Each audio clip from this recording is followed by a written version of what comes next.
আমাদের বিশেষ সহকারী স্যার সেই পরিকল্পনা নিয়ে এগোচ্ছেন এবং আমরা যদি ফান্ড মোবিলাইজ করতে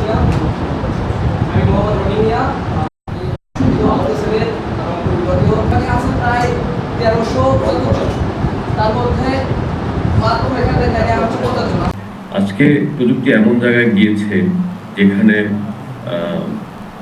যে এআই এবং জেনারেটিভ এআই একটা গুরুত্বপূর্ণ ভূমিকা আছে। আমরা যদি এই জেনারেটিভ এআই বা এই জিপিটি টেকনোলজি যদি আমরা শিখতে না পারি, বা লার্জ ল্যাঙ্গুয়েজ মডেল যে মডেলগুলো আছে, চ্যাট জিপিটি কিংবা ডিপসিক, এগুলোকে ব্যবহার করে যদি আমরা স্কিল তৈরি করতে না পারি, তাহলে আমরা পিছিয়ে যাব। আমরা পিছিয়ে যাব আমাদের দেশের ভিতরে শহরের তুলনায়, রাজধানী বা বিভাগীয় শহরের তুলনায় মফস্বল শহরগুলো, ছোট শহরগুলো পিছিয়ে যাবে, গ্রামীণ এলাকা পিছিয়ে যাবে। আমরা আঞ্চলিকভাবেও পিছিয়ে যাব, ভারত এবং পাকিস্তান বা অন্যান্যদের তুলনায় আমরা পিছিয়ে যাব, এবং আমরা বৈশ্বিকভাবেও পিছিয়ে যাব।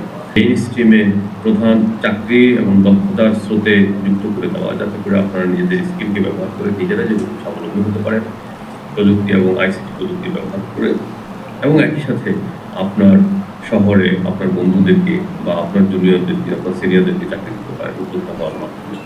এটা অত্যন্ত গুরুত্বপূর্ণ। আর যারা একটু বড় উদ্যোক্তা, তাদের জন্য আমাদের প্রোগ্রাম আছে বাংলাদেশ স্টার্টআপ বাংলাদেশ, সেখান থেকে আমরা বড় পরিমাণ ফান্ড দিয়ে দেবো।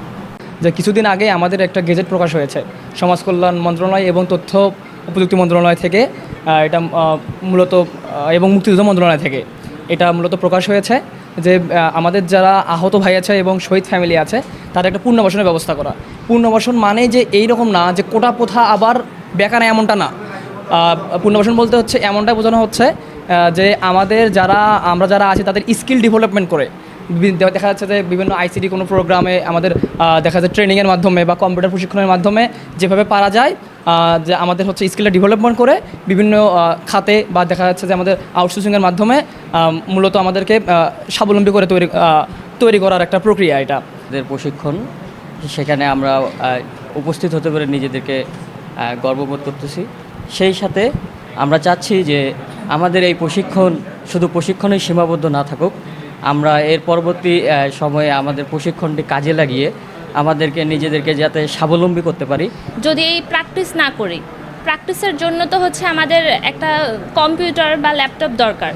ফয়েজ রহমান তৈয়ব স্যার যদি এই কম্পিউটার বা ল্যাপটপ দিয়ে আমাদেরকে সহযোগিতা করে, তাহলে আমরা এই কোর্সটা শিখতে পারবো, পাশাপাশি এটার হচ্ছে প্র্যাকটিসও করতে পারবো।